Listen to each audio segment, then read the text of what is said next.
What's up, guys? Welcome to BitCast episode 48 for the week of January 21st, 2018. Ooh, I feel like for that we gotta...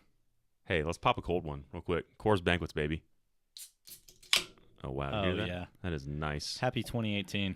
You might notice if you're watching the video that we have a new setup going on right now. New studio. It's still in the works, so we have a few more decorations to hang up, but all in all, this is a lot more doper. Can accommodate 4 people instead of 2 people, even though there's still just 2 of us right now. But there will be more. There will be more. And, yeah, we got some new equipment back here so we can do some live broadcasting later.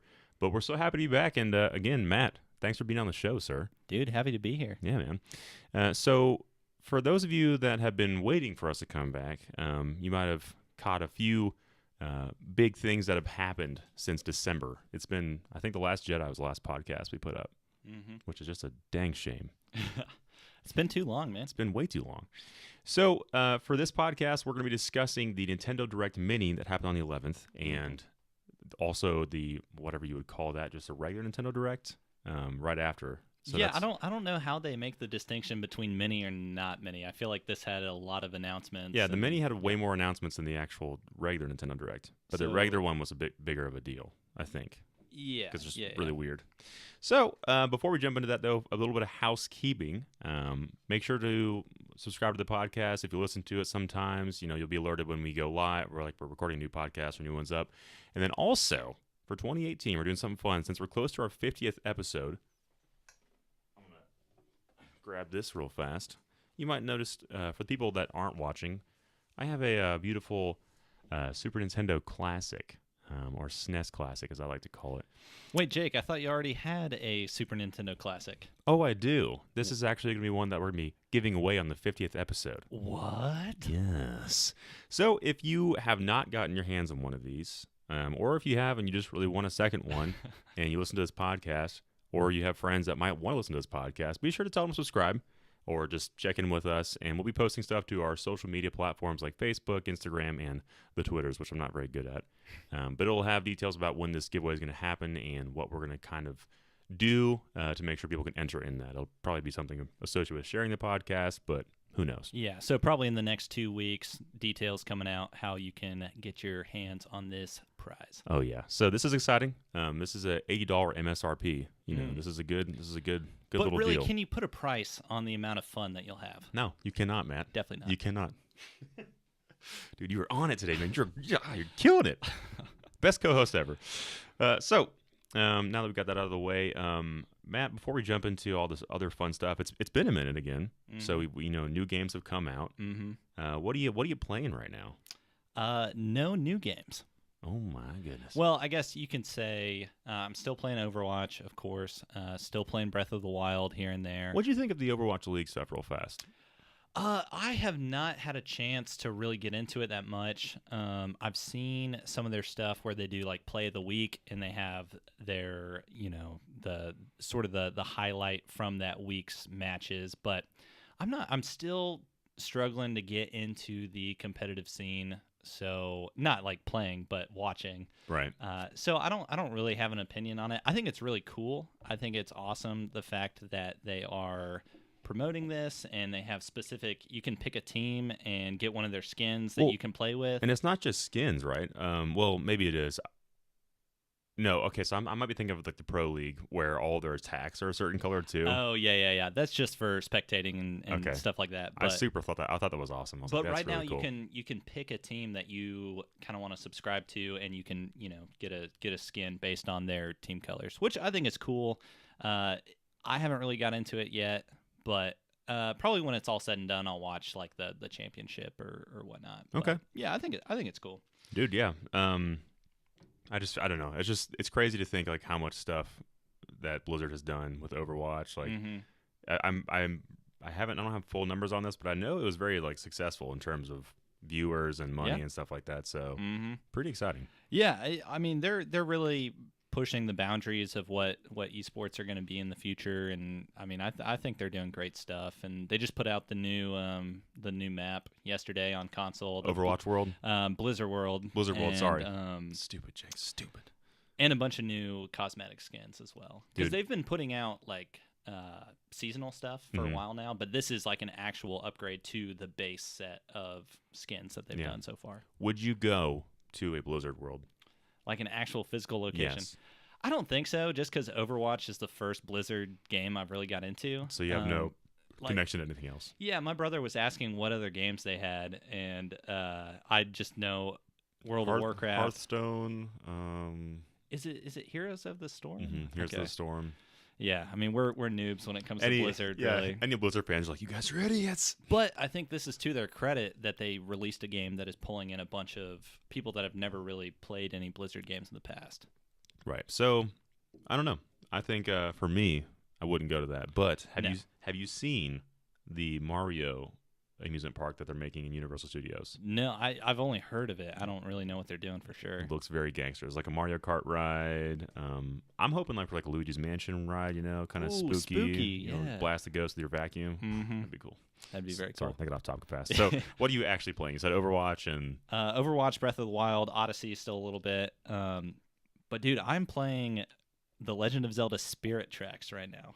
You're a weird man. I try to play through every single Zelda game, sort of on a rotation. Once I beat one, I kind of seriously like I'm always playing some kind of Zelda game. Got to get back on this. Make sure that I'm refreshing my memory of all these other Zelda games. Mm-hmm. Yeah, and you're not playing on 3DS. You're playing on the Wii U, which is nuts.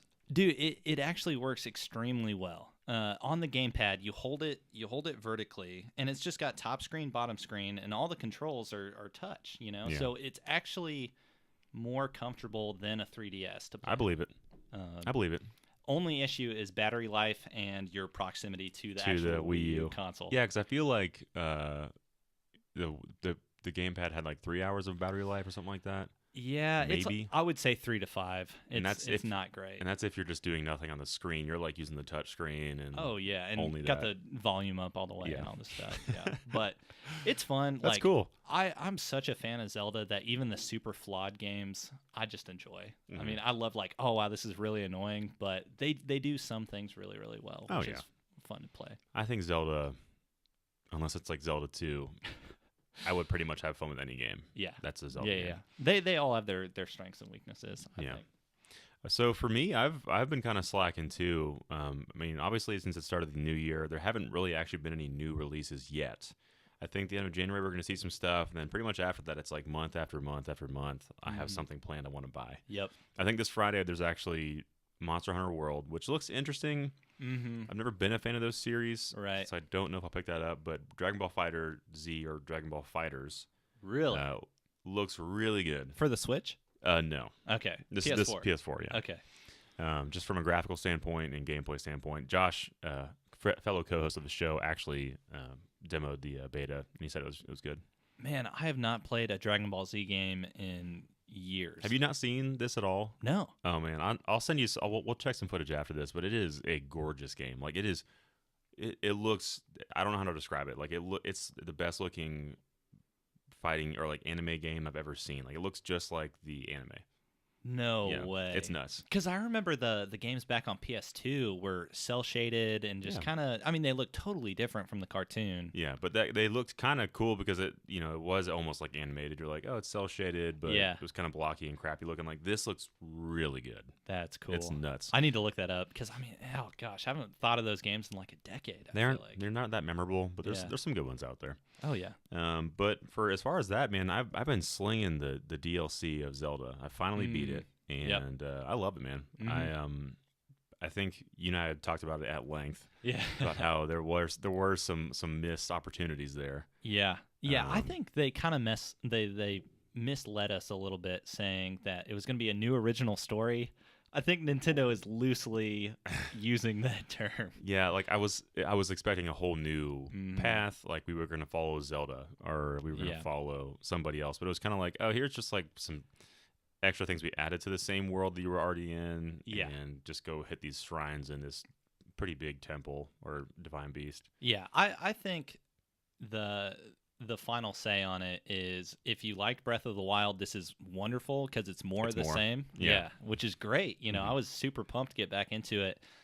But if you wanted them to kind of grow and expand on the core mechanics, it's not anything new. At Unfortunately, Nintendo has not been in the DLC game long enough to really do a good job like The Witcher or these other huge DLC like BioShock, these massive like DLC expansions that are like, oh, these are like almost better than the original story. Whereas this one was like, yeah, okay, it's just more puzzles. Yeah. And a sick motorcycle. However, I mean, yeah, again, it was kind of funny. I heard someone say this, like it was super hard to go back into the game after not playing it for however many months because I already beat it forever ago, and it was a hard. Like I had to like remember the controls, and you had that quarter heart of life, and I was like, yeah, this is difficult because like I don't know what I'm doing right now actually. Yeah. But I liked that it went back to the what are those guys called? The Sheikah clan or the Yiga clan? Yiga clan, yeah. Those guys are cool. Mm-hmm.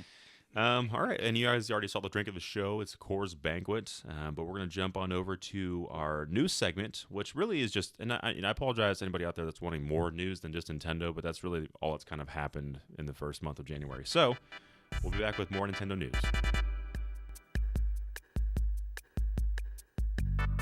And we're back. Yes. Haven't done that in so long. It feels just right. I know. So, in case you guys weren't aware, on the 11th of January, there was a Nintendo Direct Mini, which was, 15 minutes long maybe? Yep. And it was just a string of announcements, just back to back to back to back to back. They're focusing on the games that are coming out for the Switch. Yeah. And this, Nintendo, they're just killing it, man. They're delivering on announcing, and then it's coming out that year, or like you're very aware of like when it's coming out. So we have a few titles we'll talk about later that we're like, when are we gonna see these? Yeah.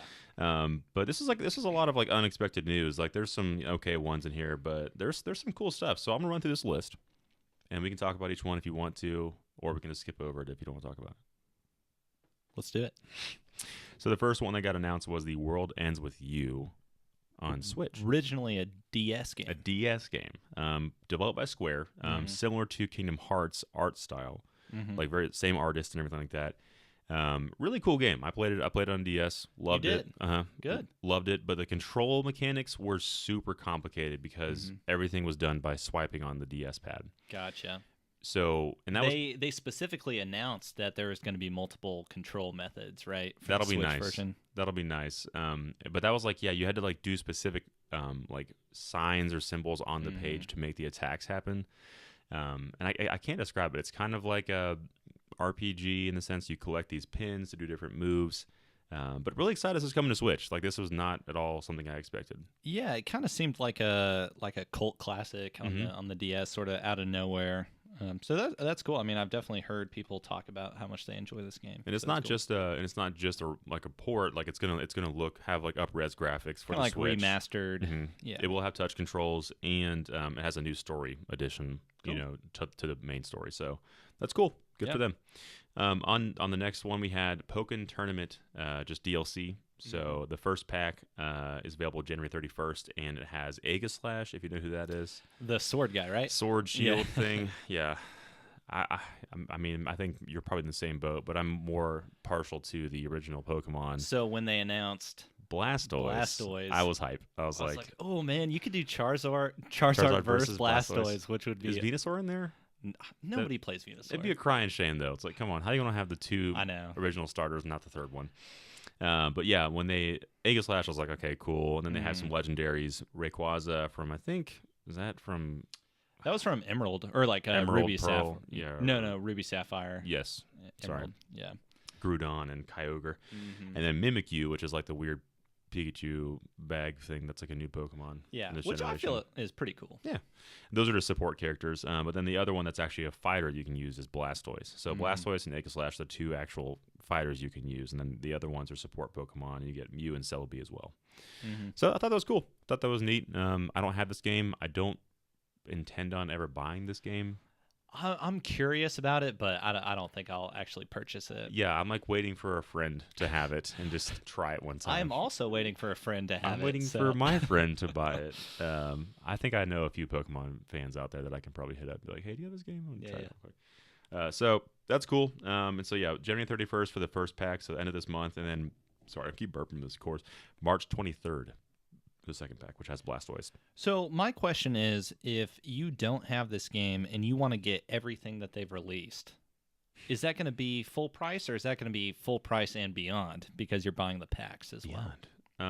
Yeah, it'll be full. Right now, it'll be full price and beyond until they release like a deluxe edition that has the characters already to it. Gotcha. Because I mean, I would be down to get this game, but if I had people to play with, but I don't want to spend $60 and then $20 on top of that just to have everything that the game has to offer. Yeah, I'm kind of with you on that because it's just yeah, it would be kind of like jumping into Smash Bros and having to pay for the full DLC of all the characters. It's okay when you do it progressively, but you don't want to do it all up at front. once. Yeah, because like what would that be like over $100? Yeah, I probably spent like $150 on Smash Bros. Worth it. Yes. Okay, so the next game, which I'm actually really excited about, is Kirby Star Allies. Yeah, this is a Switch game, and the one that's coming out this Friday, I think, is Kirby Battle Royale. That's for the 3DS. So I played a demo of that. What'd you think? Not very fun. Dang. Not very fun. Dang. It seems like a great concept. It's like 4 Kirbys battling it out, Smash Bros. Style, each one using a different copy ability. But in practice, it gets really repetitive, and there's not a lot of depth to it. Isn't that like the curse of Kirby, though? Like, for the past however many years, like, it's just not been anything special. Yeah. My favorite Kirby game I played has been on the Super Nintendo Classic, the All-Stars. Well, I mean, that goes down as one of the best. It's so one good. Of the best. I was like, how is this game so, like, awesome? And this was developed 20 years ago. Well, because they stick to what makes Kirby great, which is fun level design, beautiful graphics. Yeah, the 16-bit just graphics were so good on that. I was like, ooh, this is nice. This is clean. And just fun copy abilities. I think restricting Kirby to a battle royale in a small arena, it's just not as fun. So that one I wasn't sure about. And this one looks to be a lot like the old ones with just updated graphics. Yeah. And it is 4-player co-op, which sounds like it could be kind of fun. I would be down to try that to run for through sure. a level. Yeah. We do Let's Play about that. Oh, yeah. We're sitting right here with the TV right there. Nice. Do you like my solution, by the way? Yeah. It's good. I think it's great. There's a lot going on here right now. Yeah. So, yeah, excited about that. Hopefully Kirby will see some sort of return to older design. Yeah, I mean, I would say it's one of the best looking Kirby games in a long time. So I actually did play a little bit of that Planet Robo. Is that what it's called? Planet Robobot? Something like that, yeah. And that's a really solid game. I just feel like it came out kind of late in the 3DS life cycle, and it just didn't get a lot of buzz. Because you said your sister had that, right? Yeah. Yeah. And I mean, it's a great game, but it's cool to see Kirby coming back on a console, and it looking so good. Like it's got some interesting combination powers. Like if you've played the 64 Crystal Shards, it's not going to be just like that, but there's some really interesting combinations you can do with people. That game wasn't fun, like Kirby 64, like from a challenging perspective. Yeah. But like what was cool about it was like trying all the combinations out. Yeah. So maybe they could do both. Mm-hmm. So here's hoping that when that comes out March 16th. So we'll kind of go through these, and you'll see that like there's a big slated release for every single month that I'm pretty excited about. So, which is bad for my wallet. But up next we have Hyrule Warriors Deluxe. So I wasn't too excited when I heard about this. I was like, okay, cool. Honestly, now that it's like all said and done and all the characters are out, I want to rent it really bad. I mean, Dude, I just want to play it. We should like split a subscription of GameFly or something like that. And just, is that still around? Yeah, it is. Okay, yeah, I shared an ad cool. for it yesterday. I was like, that's actually not a bad idea for me, an individual who's not willing to buy a ton of games and has to play a bunch of games That's to true. talk about them. To be we could just legitimate. We could just swap them out. Like I'll rent one and then play it for a couple days and then let you borrow it and then return it 1 week later and play something else. It's pretty smart, Dude, man. we'll think about this. Yeah. So yeah, Hyrule Warriors. It's got split screen play. Sorry, and that's pretty much one thing they've added. I think beyond that. Yeah. And the DLCs. And it's like what 30 characters now or something. I mean, I like, Musou obviously. games? No, not at all. But I'm obsessed with Zelda. I'm obsessed with Zelda. So seeing so many Zelda characters in one game together, regardless of the game style, and just go whoop ass with them. Yeah, it just seems cool. Not even from a gameplay style, but just from the perspective of having all these characters together in one game. It would be kind of cool if you think about it, because it's not like Smash Bros. In the sense where it's 2D and you're fighting each other, But like it'd be kind of cool to see Ganondorf and your Link like across the field, and it's somebody else playing as Ganondorf, Yeah. and they're coming towards you. You're like, oh god. Just beating up wave after wave of these moblins. Yeah, that'd be cool. So spring 2018, no official release date on that one yet. And I'm gonna ask you a question at the end of this. Hopefully I can remember, but it's about ports and just remasters and stuff. We'll talk about it. So the next one I'm actually really excited about, Mario Tennis Aces. Yeah. This was cool. I did not expect this. Yeah. It's I mean, I don't know. We had Mario Golf on the 3DS World Tour. Well, I forget what it was called. Either way, that game was fantastic. Okay. Probably underplayed. Yes, one of the last sports games that Nintendo's released that I've liked. And then they had the crappy one that came out on Wii U, the tennis game. Did they really? Yeah, and it was so bad. It was just not a good game. Was it actually Mario Tennis? Yeah, it was Mario Tennis. I And do it might not have been even called remember World that. Tour or something like that. It's something Smash. I don't know. It was just a very gimmicky game. Like, you know, if they go back to the roots of just here's your core gameplay and you're playing as these characters and you can do some kind of fun maneuvers, but that's it. Right. This one had you like getting mushrooms on a court and like getting so big, like you're as big as the court and Yeah. all kinds of just like ridiculous things, and it kind of took away from the competitiveness of the actual game. Mm-hmm. So you're like, this is not that fun. Yeah. And then they had there was a sports game that released on the 3DS, and it was a collection of different games. It was like soccer and tennis and baseball and stuff like that. Interesting. And it was not good either. It was terrible. So I'm a little bit hesitant on this one, just because their last few attempts at sports games have not been great. Right. But this one, by all stretch, looked awesome. Yeah. From what I saw in the trailer, it seemed like very focused on mechanics and actual gameplay. But I think it's very cool that they're fleshing it out with a story mode and That could be really what makes this game awesome. yeah. Story mode in sports games usually are pretty weak. True. But True. but if there's like some clever things thrown in there, like from the way it looked, it was kind of like an overworld. Yeah, And you kind would of go like to different levels. Yeah. And you'd fight off against like piranha plants. And I think stuff that'll like be that. fun for a little bit, but I think replayability, it comes down to just how much fun it is to whoop up on your friends. Yeah. So I don't know. I'm very optimistic about this because it did look really good, but it's one of those things where it could come out and it's just still a terrible game. So Yeah, but I mean, it looks promising. yeah, It looks promising. and it should be noted that like all of these games are going to be so much better because you can take them on the go. Like the Switch is a beautiful, beautiful thing. Yeah. Because you, I mean, I don't know, you're stuck. I found myself buying a ton of games that I probably wouldn't have bought otherwise, beyond the fact that they're on the Switch, and it's like, oh, like that'll be a cool one to have, like just in my backlog and just to mess around with. Whereas like on PS4, I don't make those purchases as much. Where I'm just like, I want to buy this game or this game. I find myself shopping more on the Switch because I like the idea of having it on the go. Yeah. Makes So sense. it's I don't know, that one I'm excited about. I'll probably end up buying that one. So we'll see. How about this next one? Super Mario Odyssey DLC. Crazy. I mean, I'm pumped that they're doing DLC. I was expecting a little more, unfortunately. I didn't even know that they were coming out with anything. This is then. classic Last Jedi syndrome. I was expecting more, and I was like, oh. So you knew that Odyssey DLC was coming. I knew they were going to do something with this game because if they did it with Zelda, it's pretty clear distinction. Like, okay, we're going to do this with all of our mainline games. Yeah. You know, Odyssey, just from like the game standpoint, it's a very collectathon kind of game. Right. So I was like, maybe they'll add another level or a few new a challenges. new world would have been cool. Yeah. But this, I mean, so you get, let's see, after you beat the story campaign, you get Luigi's balloon mode. Which I think is pretty novel. I mean, like that hasn't been done in a Nintendo game before. And I didn't think about this until just recently, but it's essentially like you're creating a new star in a world. And so, you know, with like the timer aspect too, so it's a speed run. And somebody else places it for you. So, you know, Nintendo has fantastic game designers that know where people are going to kind of visit, and they're going to make it accessible to try and get those moons.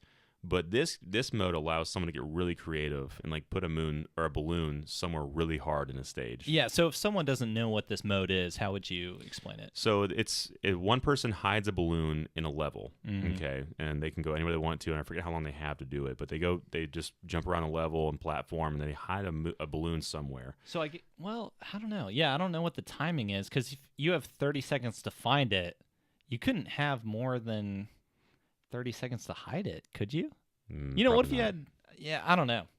But I guess you can get pretty much anywhere in 30. But you have to go the right direction. You gotta be I don't know. fast. You gotta It's be weird. fast. You gotta be good at platforming too. Yeah. But yeah, so this could be kind of cool for. I mean, it sounds like it'd be kind of competitive or kind of fun to play with your friends. Like, Well, one and they person have a hides it. leaderboard too, like a Mhm. global leaderboard for how many of these balloons you can find. So after you hide the balloon, then I guess you can either be the hider and then you just move on to the next level.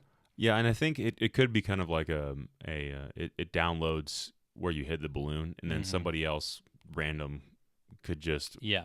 actually play your hidden balloon Mm-hmm. and be like, okay, I'm trying to find a balloon, and it'll Yeah. say Matt, whatever, random flag hid this balloon somewhere, Mm-hmm. and so you have to go find it, and then maybe like if they lose or whatever, you get a Mhm. notification saying, hey, so this many people tried finding your balloon and couldn't get it, and 20% succeeded. Yeah, so you can like rank up and rank down depending on, I guess, how well you hide the balloon and how well you can find other people's balloons. So I think that's interesting. I mean, have you looked at like the speed run data? Like when you talk to the Koopa guys, that Dude. Speedrunning is nuts, man. it is crazy. So there's these guys in Mario Odyssey where if you win the foot race, you get a star, but you can actually check the global best times.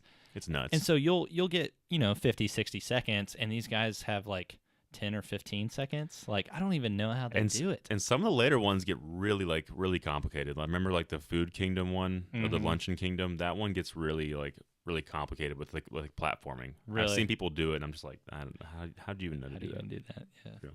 So that's coming out in February.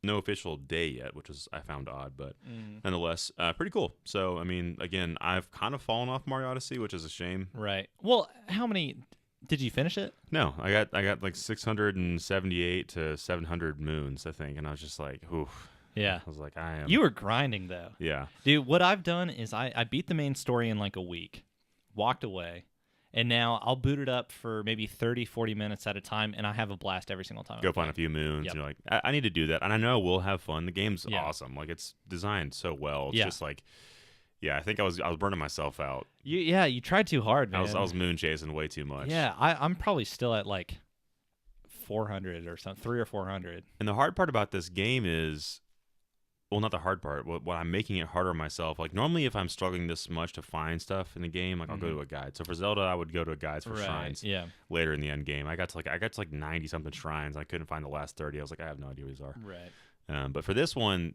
you have those toads on the level that'll just show you where the locations are. Mhm. And so I'll go to the location. Sometimes it's obvious, but a lot of times I'm like, I don't know what to do to make this moon pop up. Really? And so I just spend forever like walking around, interacting with things, talking to like the residents of that level, and I'm like, okay, I don't know what I'm supposed to do. Yeah. So I get burnt out. But you also will get new outfits, and I put this on here, but I don't know what it means. New filters. Yeah, that's for the snapshot mode. Okay. You can do different Oh, yeah, yeah. hand drawn and like coin filters, Silhouette and stuff like yeah, that. stuff like that. Yeah. So not very cool. I thought the new outfits were cool. You had like a suit of armor and Yeah. like a vacation one, and it was pretty cool. Yeah. I don't know. I mean, those cost coins. Do you know? Like, I'm sure it's just coins to buy those. Yeah, they'll probably Yeah. pop up in the shop unless they're specifically tied to the balloon mode, which would be kind of cool. That'd be kind of cool, You dude. know, That skeleton costume, Mhm. like 999 coins. Yeah. Oh gosh. Did you get it? No, not yet. Yeah, me neither. I saw that and I was like, one day. Yeah. So you actually brought your Switch over, and I'm excited. But this next game is dear to my heart, and I want to finish this as a goal for this year. But Mario plus Rabbids, new DLC. It's going to be available this spring, and it incorporates Donkey Kong, regular Donkey Kong, not Yeti Donkey Kong or whatever the first boss of that game was. Right. Which I think is just as cool. Yeah, I mean, I'm super happy that they're doing DLC for this game. I watched the trailer again today, and the music is so good. fantastic because it's the DK theme, but with like string instruments, and it just sounds amazing. It's Grant Kirkhope from he directed all the old Rare games, all the old DK64 games. So he's on this project. Banjo-Kazooie, yeah, he did all the music for this game. That makes so much sense. Yeah, I know, that's why it's so good. Gosh, I know he's a talented man. So yeah, that comes out. He has like his special weapon's like a banana boomerang, and that'll be a unique thing to try out. And I think when he throws the character up on the ledge, I think that's going to be something he can do as well. Yeah, that's a unique. Well, I guess they can all jump, but it looks like he probably can throw them farther. He can probably toss them up on high points. This next one I don't really have anything to say about. Payday 2. It's like a co-op shooting heist game, I think. Do you know what this game has kind of raked in as far as reviews on other consoles? Is it kind of like a it's just sort like, of I think average? it's a good game. I think it's a game that people are like, it's good, but you know, if I haven't heard people talk about it, generally I'm like, you know, it's not a good game. It's not great, or it's not terrible. It's just a game. It's like it's good.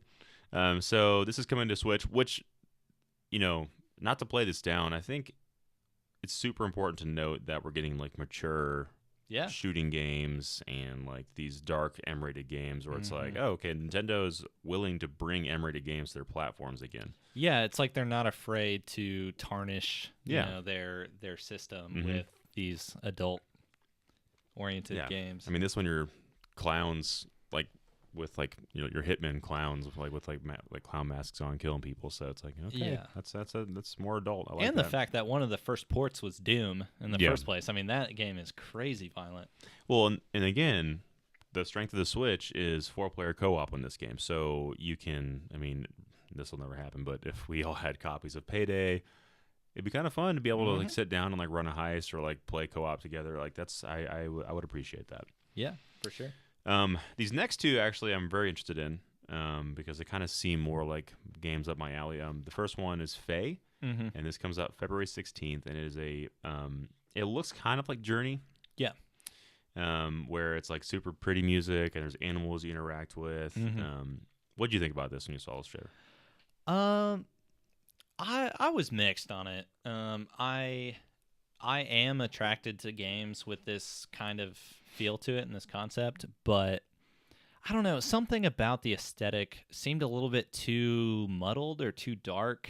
It does look a little fuzzy, if that makes sense. Yeah, I don't know. It's just Journey had such a clean, shiny, beautiful aesthetic. Think of like, I'm thinking like it looks kind of like the Twilight Realm in Twilight Princess. Yeah, it totally does. Kind of dark and like weird glintsy light on the edges of things. You're like, I don't know what that is. And I mean, there was some cool stuff with teaming up with animals and plants and doing some cool things. But overall, I think it's going to try to rely too much on this aesthetic, and the gameplay is going to be a little bit lacking, and the aesthetics aren't going to be enough to kind of pull it through. Yeah. Well, and this game, I think the idea is that as you go along, you befriend these animals, and then what's cool is the music changes each time you get a new friend, and you learn to speak their language, and then you're able to like interact with other things as you go through it, and the music like continues to grow and grow and grow as you grow your group of animals that you're friends with. I mean, it could be great. I don't know. Could be cool. We'll see. But I don't know. It could be one of those just experiences where like, that was a neat game, but I probably overpaid for this. I'm gonna forget that. Yeah, if it's $20 and then maybe I'll think about it. But even $20 is a little. Like, It depends on how long it is, and if there's like actually some surprising moments. Did you ever play Abzu? Okay. I mean, I thought that game not as impressive as Journey, but had some moments that like stick with you. I mean, some of those.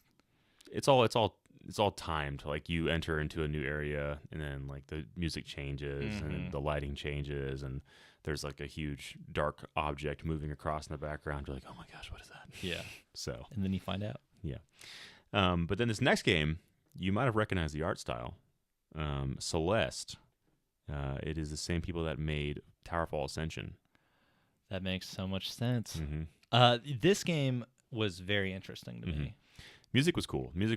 Art direction's cool. I mean, it looks very much like Towerfall. In art direction, it's like the 16-bit modern kind of look. But yeah, it just looks like a super hard platforming game. It kind of reminded me of Super Meat Boy. Yep. That kind of gameplay, But Towerfall, that makes so much sense. The dash is the exact same. Yep. Yeah. Yep. Dang. So this actually looks really cool. You can climb walls, and it looks like there's these little floating bubbles you can jump into, and then like you're able to dash across. Like it looks very difficult. Is what I caught from that trailer. I was like, this is gonna be hard. Yeah. I thought it looked great. So that comes out May 4th. No, I'm back. January 25th. Man, I can't read. It's too far away. So that's a cool January release. We'll see what reviews are on that one. Yeah, I want more of these kind of indie games coming. Yeah, because that's something I've really enjoyed on the PS4. On the Switch, you mean? Well, I've enjoyed on the PS4. Oh, the indie games. Yeah, I haven't played a single indie game on the Switch. Shovel Knight. That's it. I have a few on there. I have Stardew Valley, which is really, really cool. I played that on PS4. Okay. It's fun. Yeah. So yeah, any more indie games that can come onto the platform? Oh yeah, I'm all about it. And then next up, the last two announcements. This one did not see coming, but excited that it is. Yeah. Donkey Kong Country Tropical Freeze. Mm-hmm. And this was the second. Was this the second rendition? This is the second game in the series? I think so, yeah. The first one was just Donkey Kong Country Returns. Thank you. So this is cool. May 4th comes out. New Funky Kong mode, which it looks like it's kind of it's an easy mode for kids. Because this game is not easy. Like, the game is hard. Yeah.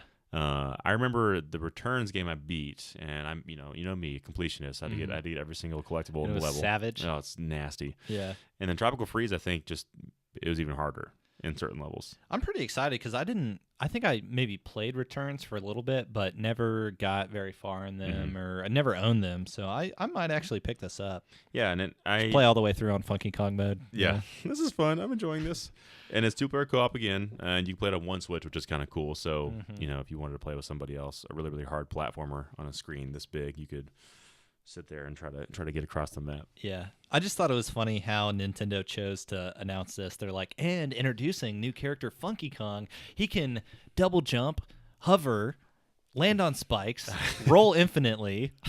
Never die. Yeah, it's like, oh, okay, so this is total easy mode. This is for the kids who are trying to play this game but just want to play Donkey Kong. So, yeah, May 4th. I'm actually, this will be a game that I most likely will pick up, especially in regards to what else might be coming out that month. But it seems like a solid pick. Those games are so good. They're so well made, so like just balanced, and like the platforming is like really, really good. Yeah. So excited about that. And then the last one, which we had seen From Software on the list as a supporter of like one of the developers that was going to support the Switch when it launched like forever ago. But yeah, we're getting Dark Souls Remastered, May 25th. What's your take? I did not see this coming at all. It's just so weird to say that, to say like, oh yeah, we have a Dark Souls game on a Nintendo platform. What the heck? I know, man. So it's gonna run at 30 FPS at 1080. So I think I don't even know if the other ones are 60 FPS, to be honest. I don't know. I'm sure the remastered versions on Xbox One and PlayStation would be 60. But regardless, just the fact that we're getting this is really cool, and the fact that again we can play it on the go. Right. Although I don't know if a Souls game is one that I want to play on the go. I mean, because it's like so precise and like it is precise, but grindy. But that can kind of lend itself. I mean, the handheld mode. I mean, that's something you can just stick your face in for a long time. It is true. And it's just you can shut everything out and you just play this game. Have you played a Souls game before? I played Bloodborne, but that's it. I guess that's kind of like the spiritual successor to the series. But no, I haven't played any of them. What did you think of Bloodborne? I thought it was hard. I mean, I thought it was great though. How far did you get? Not super far. Okay. I mean, probably only a couple hours in. Because that game came out, I think, within the first couple of months of the PlayStation coming out. Yeah. And that was one of my favorite games for a long time on the PlayStation. I was like, this game has surprised me. So did you go back and play any of the Souls games? So do you think you're going to pick this up?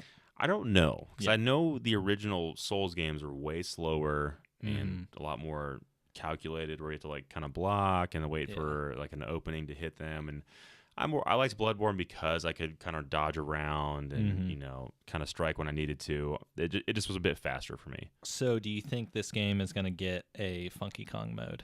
I would hope so. You surf around on a surfboard. Slap people in the head with a surfboard. Yeah. Okay, so that was all the announcements of the mini. So sorry for a long news segment there, but pretty exciting stuff.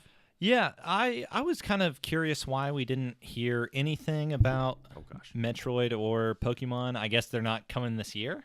Well, no, I just think so. My theory is they're gonna save that stuff for a bigger direct. This is for like, hey, this is like games that you're already aware of, or just to keep on your radar. Here's a few little like smaller announcements. Mm-hmm. The big guns they're gonna pull. Gotcha. I'm almost sure like it's gonna happen around the E3 time. Like where we're gonna see. Okay, so this summer we're really gonna see Metroid and Pokemon and maybe I don't even know. I think there was some rumors going around that Pokemon they're gonna try and push for Pokemon to come out this year. Cool. I don't know, and Metroid Prime we're gonna get that next year for sure. Christmas? Nah, I wish. But Metroid Prime will be next year for sure. Mm. I'd be a happy boy if it came out this year, but I don't think so. Do me too. But we'll talk about that actually in this next main topic. So we're going to talk about Nintendo Labo right after this quick commercial break.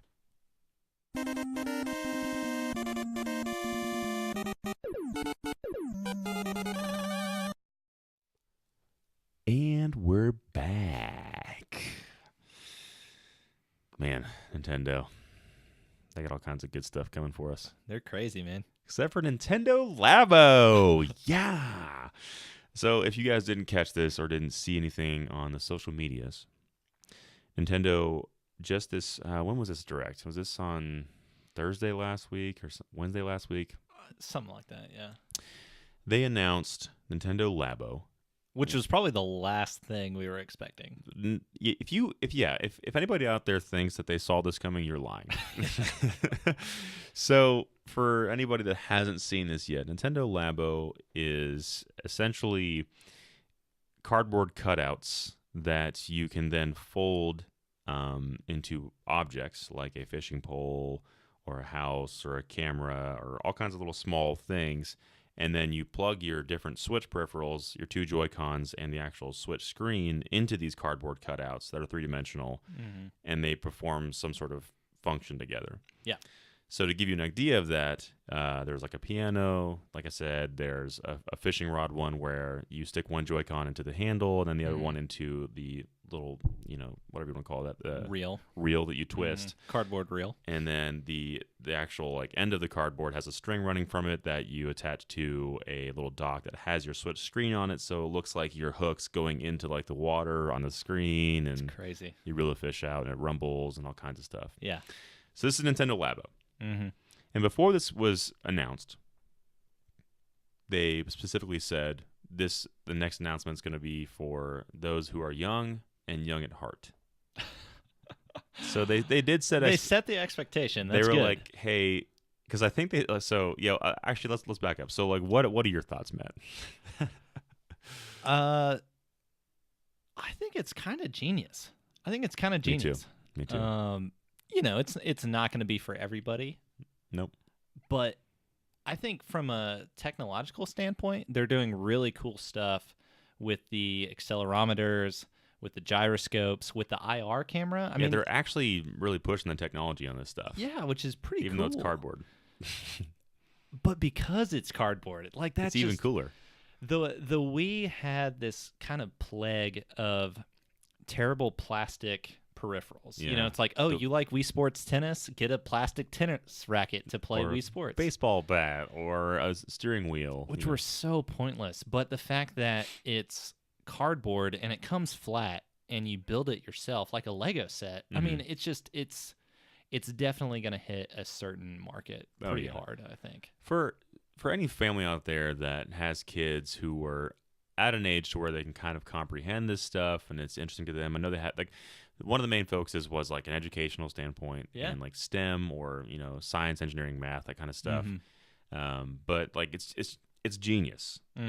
Nintendo is getting into a market that hasn't existed before, and the outlook on video games is always like, oh, they're just they're a waste of time and they're bad for my kids, and it's like this kind of meshes the two very, very well. Yeah, you're gonna sit down with your kid and you're gonna build this piano, which I've heard takes about 2 hours really in total to fully construct this piano and get it to set up correctly. But once you have it set up, you're fine as long as your kids don't step on it or sit on it or it gets wet. Yeah.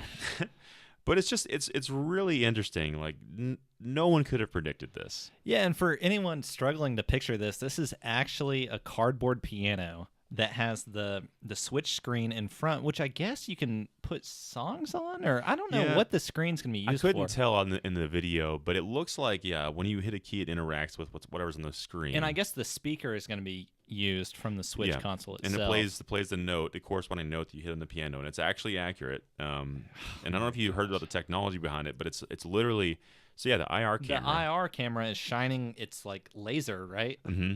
And it knows which key is being depressed, right? Yeah, there's infrared tape on the back ends of the keys when you push them down. And so it recognizes the reflective tape on the back end there. Or not infrared tape, sorry, reflective tape. Yeah. And so it recognizes which key you're pushing and then relays that to the Switch. So it knows the distance, which it goes back to 1-2 switch, which is brilliant. You know, it could tell like what distance when you're eating the hot sandwich dogs. game. Yeah.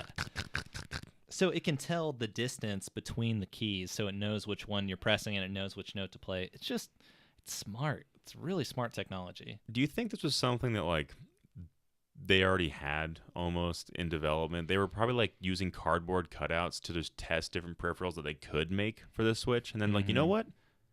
Actually, let's just send cardboard to people, because I know Nintendo does that. Like when they're making like initial draw up plans for like the Wii U, like and all prototypes. It's whatnot. always cardboard and tape and all this kind of stuff. Yeah. And they're like, this is cool. This would be cool how this works. But they actually just said, you know what?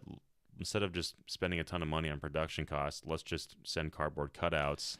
I wouldn't be surprised. People can make this stuff themselves, so it'll be kind of a fun creative process for them, and then it actually has like a video game function as well. Yeah, it's just genius. It's the cheapest. It's so cheap, but it's so smart, because there probably isn't a kid out here that wouldn't want to try one of these things where it's like, oh yeah, that looks pretty cool. And then like me, even as an adult, I'm like, I would like to try it. I don't know if it's for me. It's not marketed towards me where it's like, I want to buy this. Yeah, I feel like there's going to be one or two that might be like, I mean, you know, you're young at heart. Oh, so yeah. you would try something, and you're musical too. So I mean, the piano might be something you would enjoy playing around with. We'll talk about this. So I guess we can jump into it. So there's two kits.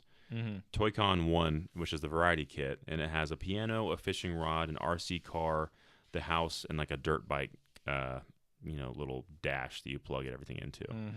And that I think is $69.99, so about $70 for that.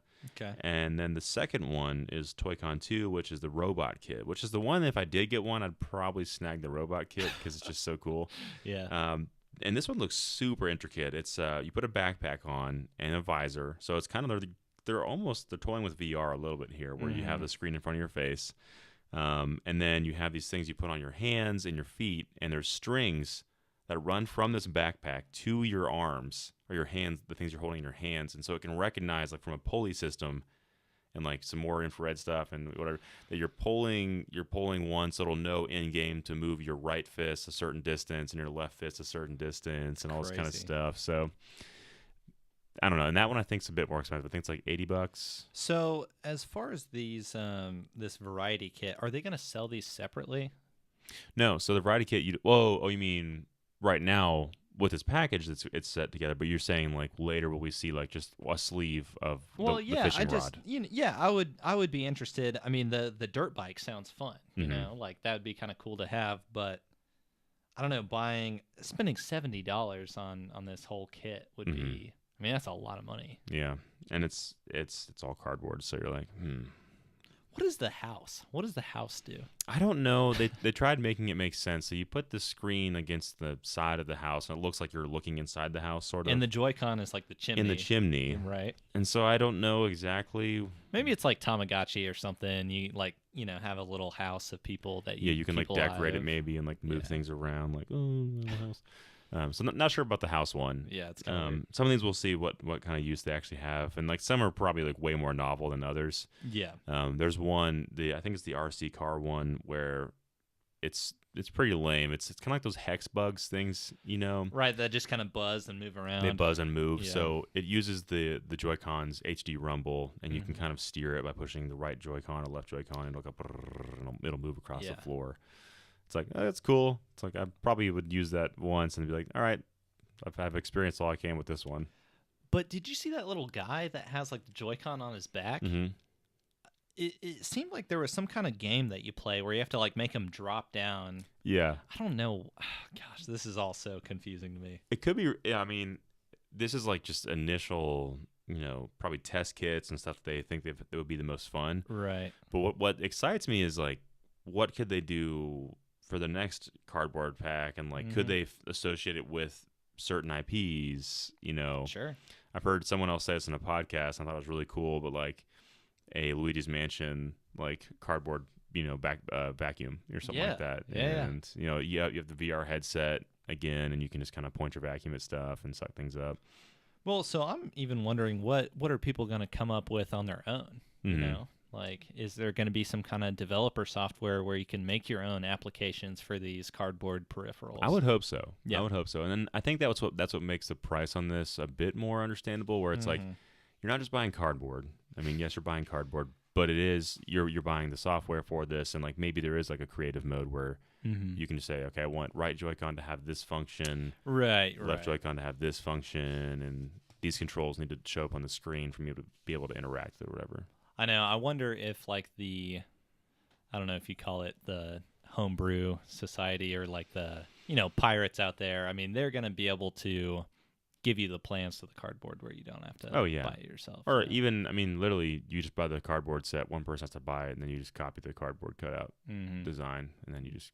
And I think there was something about Nintendo saying that they would provide the designs for free if you wanted to cut it out yourself. It would just probably be a pain. It'd be a bit harder because you have to draw it and make sure it's exact. It's not all perforated. It's not and going to look ready nice. Yeah.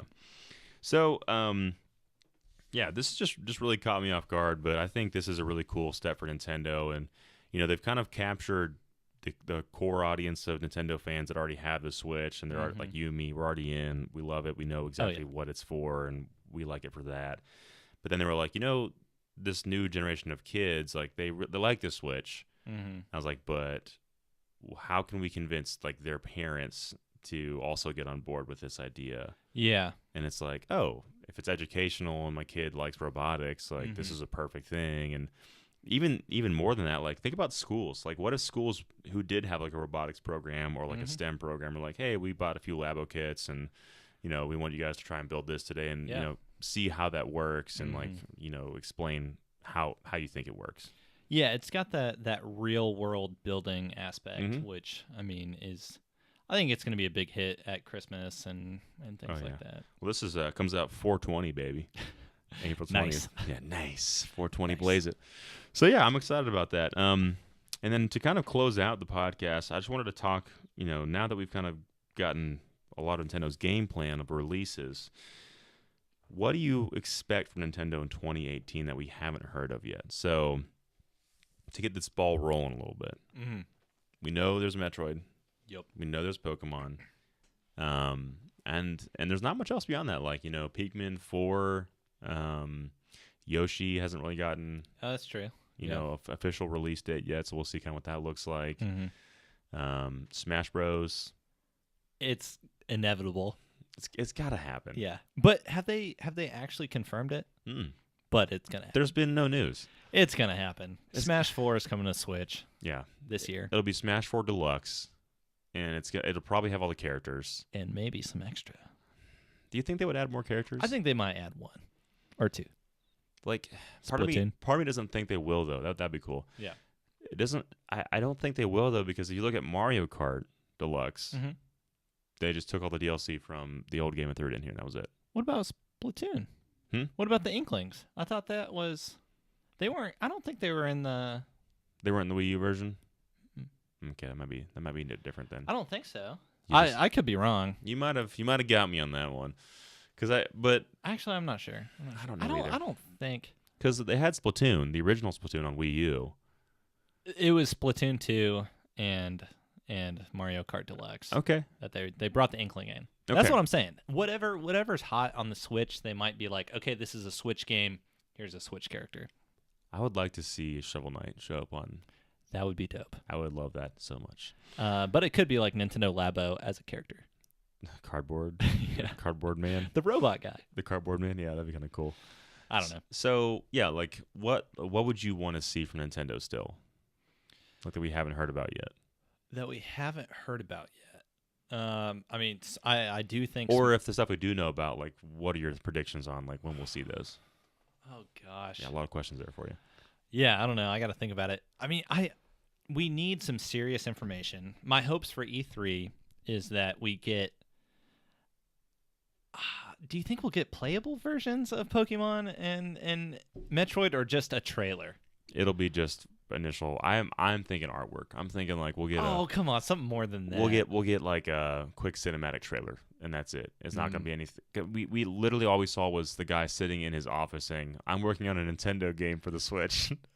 That is something I meant to bring this up, but I have never seen, and maybe I just haven't been paying attention, but the kind of announcements that Nintendo is doing for the Switch, Mm-hmm. I don't know if I want to call them lazy. I will call them minimal. They are doing these minimal announcements. Is this normal for like either one picture or a guy talking in the office? That was crazy. I've never seen that before.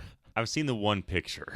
I've seen that many a times where it's just a logo. I mean, Metroid Prime, No More Heroes, all that kind of stuff, you know. But beyond the Switch is what I'm asking. Have you seen, is that normal for a system to be like, we got this huge announcement, and then it's just a picture of the Dark Souls guy saying... I feel like that's pretty normal. I mean, like, it was very, very normal a long time ago when really a lot of these developers or like the consoles didn't have anything yet. They were like, we know that this game will be on the platform eventually, so let's just show them a picture of something. Like, that's happened a lot. But I'm just thinking, like, back when games were new, you had to debut a trailer with it to get people hype. But because the Switch is kind of playing catch up with the other consoles, it's like we know what Dark Souls is. We know what the Switch is. So if we just show them a picture of Dark Souls, like, people are going to get pumped, like, oh my gosh, on the Switch. Well, so I think a good part about this, though, is that Nintendo they're making sure that they're not overhyping anything. Mm-hmm. They're not going to... You know, they're only going to show you that much information because they don't want people to freak out and to just assume that it's going to be coming next year. Like with a small amount of information, there's a small amount of thinking about it you can do. It's like, okay, they announced Pokemon, but I don't have any real expectations right now. But if you see a game like, and it's playable, or there's like, you know, a pretty solid demo for it, it's like you expect that game pretty soon. And that's happened to some games too, where like it's been almost like it looks like it's ready. And it doesn't come out for another 2 years, and you're just like, what what are you guys doing? Yeah, I just think Nintendo is in such a unique position that they can just show a picture of a game and get like incredible amounts of hype. Oh yeah, you know, like what PS4 game they just show a picture and people are like actually excited for it? Not many. No, it has to be like compelling gameplay trailers and like it would just be their biggest IP, like God of War. Mm-hmm. But Uncharted. But they announced a trailer with it. And also, I think God of War is coming out on 420 also, if you saw that. Yeah. No. Which I'm actually really excited about. Just a quick side tangent, not about Nintendo. Yeah. So I don't know. For me, I expect Smash this year. Probably, I would love a release day, announce day, same thing, where they're like, hey. That's crazy. Smash 4 is coming to Switch, and you can download it today. Gosh. Like, that would be cool. It would make sense. They have all the assets for it. I don't imagine they're going to do much to that game beyond just make sure it can run on the Switch effectively. But there's no way it's going to be same day announcement. I think they're going to announce it. Dude, they're going to milk it, though. I mean, it's going to be E3 playable demo, or not even demo, but playable the whole game. You know, people are going to be playing with pro controllers. They're going to be loving it. And you'll get it in the fall maybe or something like that. I think so.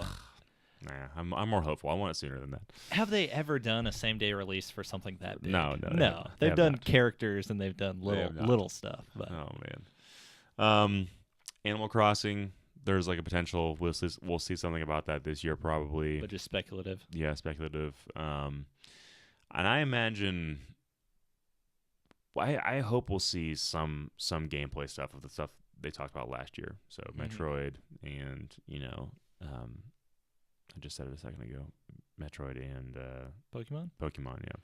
So this probably isn't an original thought, but what about Pokemon Snap with the Nintendo Labo camera? It would make sense. Makes sense. It would make sense. Probably me and 1,000 other people have thought that, but It would be so cool. Yeah. I mean, like, I don't know if you would do the visor again for that, or really you could just. I mean, I think the camera, the way it was set up, is you had the switch screen on the back of the camera, and that'd be kind of yeah. So you'd be like looking through it, and then you would see a Pokemon and just snap the picture of the Pokemon.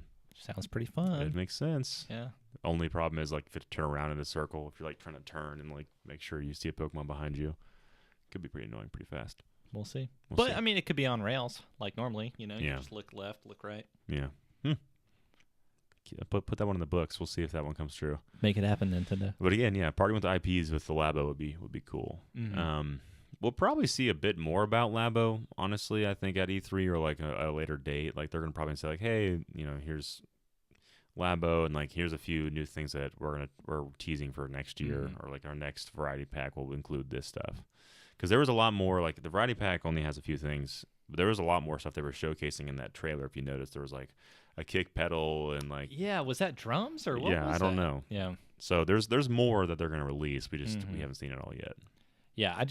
I wouldn't be surprised if I saw a piano Labo and a house Labo on the old pedestals behind us in the BitCast. Yeah, we'll see. Maybe I'll get. I think it's gonna I'll happen. get some more shelves and put them back here behind us. We'll see. I think they're gonna make pretty cool props though. Yeah. Like Yeah, the piano would be cool to have. Yeah. I think fishing pole. not so much. We'll see. I don't know. Anything Nintendo does, I'm excited about. So God, it's such a good year to be a Nintendo fan though. virtual console, Where is it? real quick. Yeah, yeah. Where's that gonna be? Gosh, I don't know. I think there's so much exciting stuff going on that people aren't even really thinking about the virtual console. I know. Then they had like the arcade archives come to the Switch with like Mario Bros. Versus or whatever. I totally miss that. But it's like, dude, is that what it's gonna look like for the virtual Mhm. console? And like they just announced that they were gonna push back the rollout of their online service to 2019. Really? So we're not gonna see that for a while, which is fine because that means we're getting free online service still. Which is cool, yeah. know. I think their focus is just totally on other things. I Mhm. think their focus is going to be on the young crowd with the Labo, Mhm. with the hardcore gamers with the third party support. Yep. They're going to keep trying to bring in these big ports like Skyrim, Dark Souls, Rocket League, stuff like that. And they've probably seen that people are buying all these games Mm-hmm.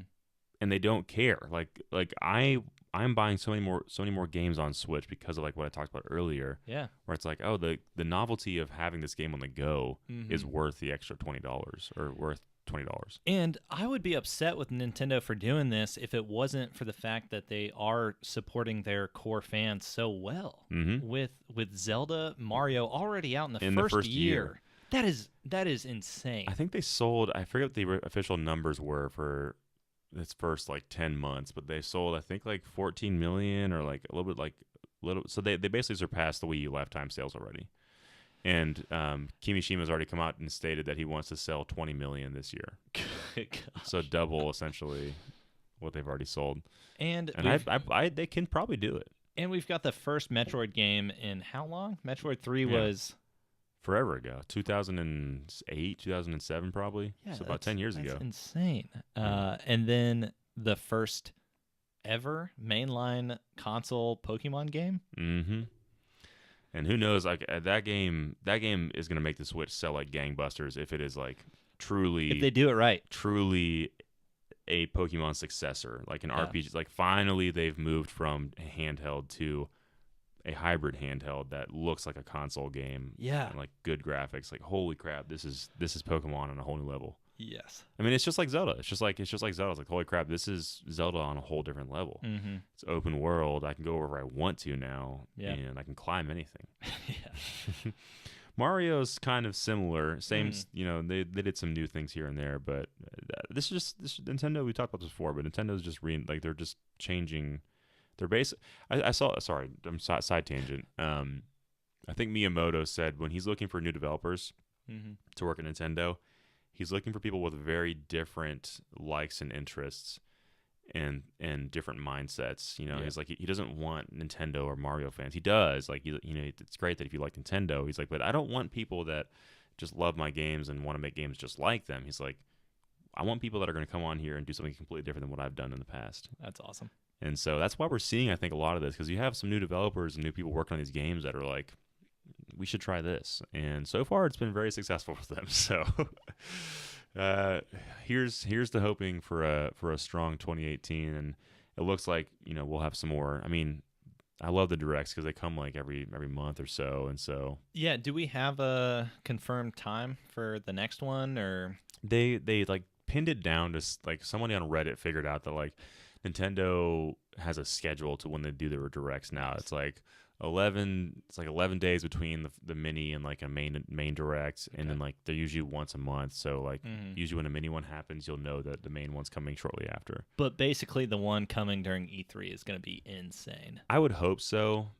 But they're going to save their bombs for that one. But who knows? Like Nintendo's, again, they just go against the grain of everything that's the norm. And when they first decided to not go to E3 and have a actual standard press event, that was a big deal, and everyone's like, oh gosh, like why are they doing this? But then their direct was amazing, wasn't it? And then it was really cool, like actually that makes a lot of sense. Like Yeah. they save a ton of money, they don't have to like rehearse these like awkward sketches and have all these people come up on stage and talk about stuff. It's just like games, here's our games, we rehearsed it, we can edit this to you.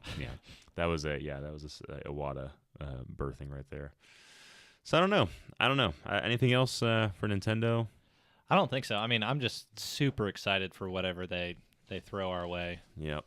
I mean, there's so much in the books already, and there's so much coming down the pipe. Like, it's just the Switch is seriously blowing my mind on a weekly basis. It's just weird that there's so many games for it. It's just like there's more games. Like we don't talk about half the games that come to the Switch because half of them are like indie games or like small titles. But it's like there's just an immense amount of support coming to it from third parties and everything else, and then also Nintendo's just killing it with their like mainline releases. Yeah, like if you're a Nintendo fan and you, I don't want to say suffered, but if you went through the Wii U phase, you know what we're talking about. Like to see this amount of support and this amount of promise for the future years, like Nintendo's back. Like Nintendo's back on top finally. Like I wouldn't say they're on top, but they're back into a position of power where like they are finding massive success, and it's just not. It hasn't slowed down yet. So it's like, all right. I think it's interesting too because like the GameCube wasn't the biggest hit, but we loved it, and it is a much beloved console, but it undersold. The Wii was a huge hit, but the core Nintendo fans felt a little bit neglected. We still got great games like Skyward Sword and Twilight Princess in the beginning, Xenoblade, Mario Galaxy, and we got Brawl, and I mean there was games, but all everybody talked about was the casual gamers, and they went kind of the Wii Sports route and things like moms that. and grandparents and all kinds of stuff. Just all in all, looking back, it turned out to be a great console for Nintendo fans, and I think a lot of people love having the Wii. But I was so excited when the Wii came out, man. Just like me took too. forever to get one, but I just loved the idea. I remember like drawing the Wiimotes before I had it, like on my like schoolwork and stuff like that. I'd be like sitting there like drawing it, like, man, I can't wait to play this game. Oh yeah, I mean we waited probably like 12 or 14 hours to get ours, and then I remember actually playing Zelda Twilight Princess, and I was like, this isn't exactly what I was expecting. Yeah, it wasn't exactly 1-to-1 the sword fighting. The sword's not moving how I want it to move, and then Skyward Sword fixed that, but that took just 8 years later. And then the Wii U is a console you really have to defend. I mean, I see its flaws, and I know it's not like a great console, but it had... There's more bad about the Wii U than there is good, but there's still a few good silver lining things. Like Smash 4 is probably my favorite Smash to come out in a long time. Yeah, and so when it comes to Switch, I mean, that's going to be good incredible. Wind Waker HD, I loved. Good to play. And, Mario Kart obviously was great on there. Yeah. But now we're at the Switch where the casuals and the hardcore fans and just everyone is getting what they want. And they all get it and it all makes sense. It's amazing. You can play your gory M games, or you can play your fun family games, or just your mainline Nintendo stuff and have a good time. So, Yeah, sorry for anybody out there that's not a big Nintendo fan. Usually when Matt and I get together, it's always Nintendo we're talking about. Yeah. I mean, they just keep producing news. We can't help it. Can't stop it. Yeah, you know, it's we just report it. It is kind of true. Like, yeah. Nintendo's, because it's a newer system too, they're going to be pushing more stuff on it, so we're going to see more news about it. So true. Sorry, guys. But unfortunately, guys, I think that is the end of our podcast. Remember, BitCast, this isn't true at all, but BitCast is supposed to be a weekly podcast. This is our first one in 2018 after like 5 weeks of being gone. It covers most things, video games and pop culture. Matt, thank you so much for being on the podcast, sir. Thanks for having me. It's been a pleasure having you. Remember to go to bitbloggers.com to see where all of our podcasts are posted. The video and audio go live at the same time. Go to iTunes, Stitcher, any like podcast service you prefer to check us out there if you like audio. And then make sure to go on our social platforms like Facebook, Instagram, stuff like that to get more information about our little giveaway here for the SNES Classic. So make sure to tune in there to see what you need to do to try and get in the running for one of those. And send emails if you want to have your topic as one of our podcasts, and to bitcast@bitbloggers.com. And please do that, because I love getting those topics in. Mm-hmm. We've only got one so far, but we'll get there. Until next time, this has been BitCast. Thanks for tuning in to talk about some stuff.